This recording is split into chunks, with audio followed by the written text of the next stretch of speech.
Di tanah yang diam, kadang tersimpan rahasia paling bising. Indonesia, negeri yang kaya akan budaya, kepercayaan, dan cerita rakyat. Tapi di antara kisah-kisah magis itu terselip satu legenda nyata. Bukan soal kesaktian, melainkan soal kematian. Ia dikenal sebagai dukun, dihormati, dicari, bahkan dipuja.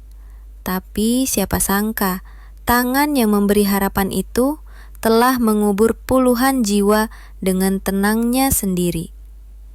Inilah kisah nyata Ahmad Suradji. Bab 1. Tanah yang diam. Di tengah ladang tebu yang tenang, di bawah langit Sumatera yang kelabu, diam-diam terkubur kisah kelam yang tak terbayangkan.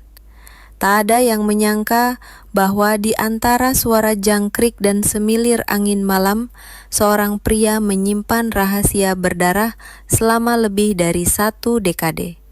Pria itu bernama Ahmad Suradji, dan tempat ini, Deli Serdang, akan menjadi lokasi dari salah satu tragedi paling mengerikan dalam sejarah kriminal Indonesia.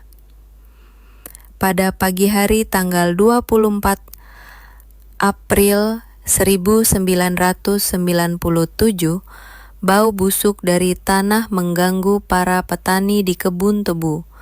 Bau itu bukan berasal dari bangkai binatang. Beberapa langkah dari jalan setapak tampak tanah yang menganga. Polisi dipanggil.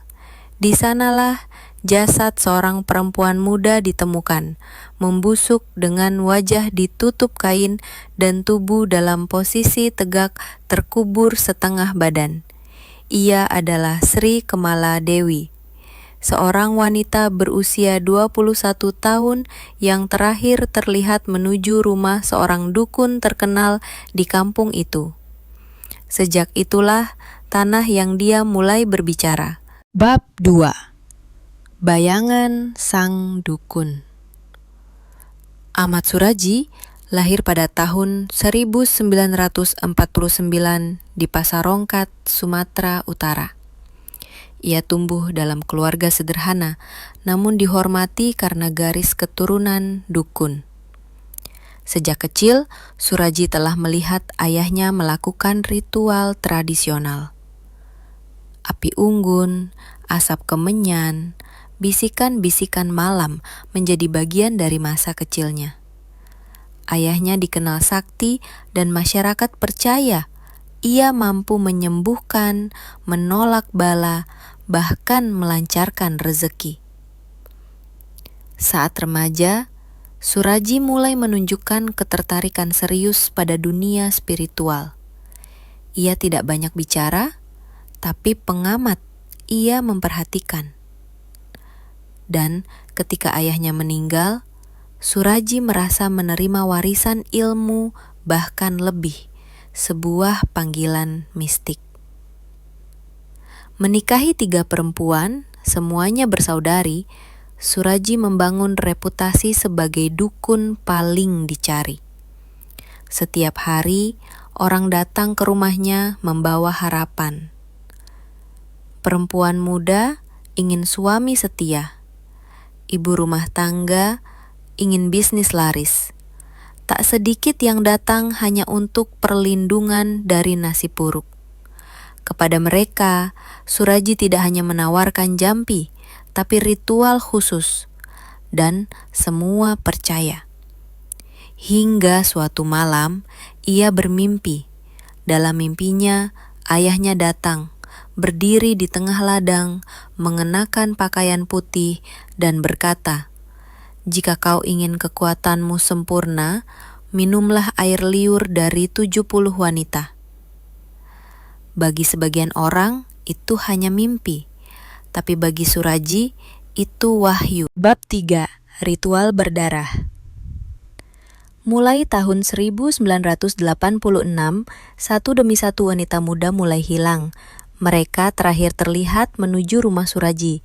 Namun di desa, kepercayaan terhadap dukun begitu besar, tidak ada yang curiga. Suradji memiliki metode. Ia menyuruh korban menggali lubang di ladang, cukup dalam untuk menutupi tubuh dari kaki hingga dada. Setelah itu, ia meminta korban berdiri di dalamnya. Dalam suasana malam, di bawah cahaya bulan, ia menyampaikan mantra, kemudian mencekik korban dengan kain atau kabel. Beberapa korban sempat berteriak, beberapa menerima nasib dalam hening. Setelah korban tewas, ia meminum air liur dari mulut mereka, kadang dengan sedotan, kadang langsung. Tubuh dikubur, kepala menghadap rumahnya. Ia percaya semakin banyak korban menghadap rumah, semakin besar kekuatan spiritualnya. Polanya berulang. Korban-korbannya adalah perempuan muda usia 11 hingga 30 tahun. Beberapa datang sendirian, beberapa ditemani saudara. Kepada semua, Suraji menawarkan harapan namun memberi kematian. Sri Kamaladewi adalah yang ke-42, tapi bisa jadi bukan yang terakhir. Bab 4. Pintu Kebenaran. Pada bulan April 1997, setelah hilangnya Sri Kamaladewi, keluarga korban mulai curiga. Seorang tukang beca mengatakan melihat Dewi diantar ke rumah Suraji. Polisi mulai menyelidiki. Ketika menggeledah rumah Suraji, ditemukan gelang emas, pakaian, dan tas milik beberapa korban. Saat ditangkap, Suraji tidak melawan. Ia tenang. Ia bahkan mengakui semua.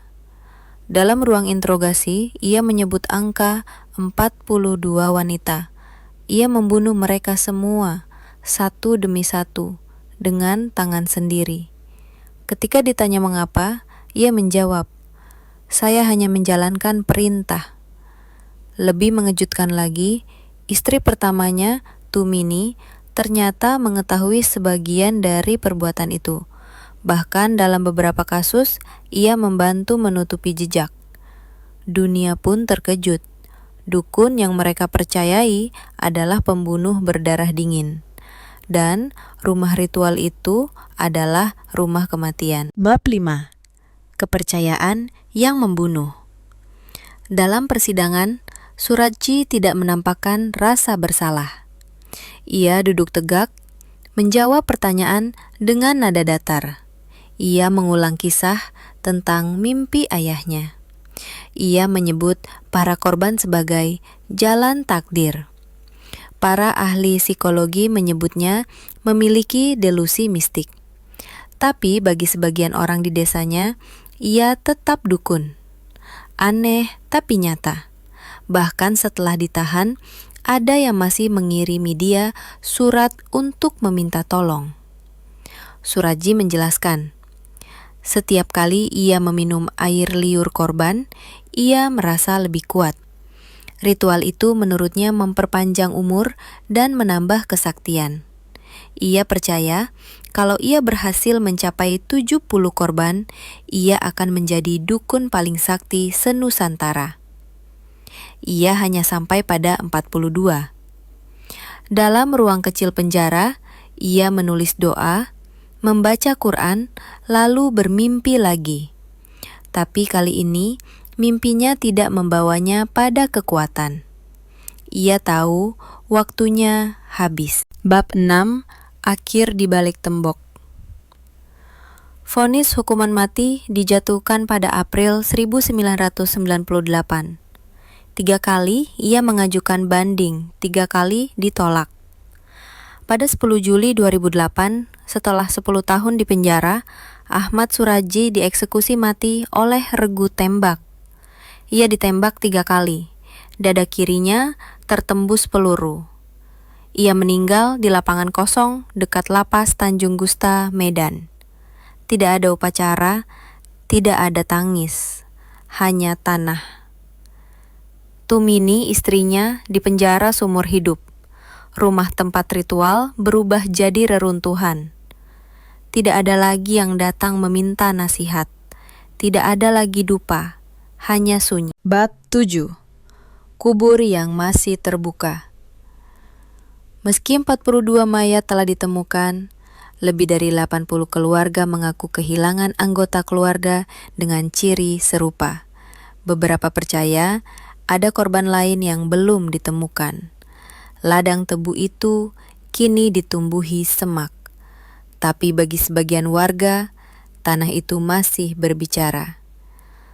Pada malam-malam tertentu, beberapa mengaku mendengar suara wanita menangis. Apakah itu suara angin atau kenangan yang tak tenang? Kisah ini bukan hanya tentang pembunuh, tapi tentang masyarakat yang terlalu percaya, tentang keyakinan yang membutakan nalar, tentang perempuan-perempuan yang hanya ingin bahagia namun bertemu ajal. Ahmad Suraji telah tiada, tapi jejaknya tetap di tanah, di udara, di ingatan. Sebuah kisah tentang kegelapan yang berakar dalam, tentang ritual yang membunuh, dan tentang bagaimana kadang kita membiarkan iblis bersembunyi karena ia memakai jubah dukun. Di balik wajah yang kita percaya, bisa tersembunyi jiwa yang tak kita kenal. Jika kisah ini menggugahmu, jangan lupa untuk like, share, dan subscribe. Karena di Selina Story, setiap kisah nyata meninggalkan jejak.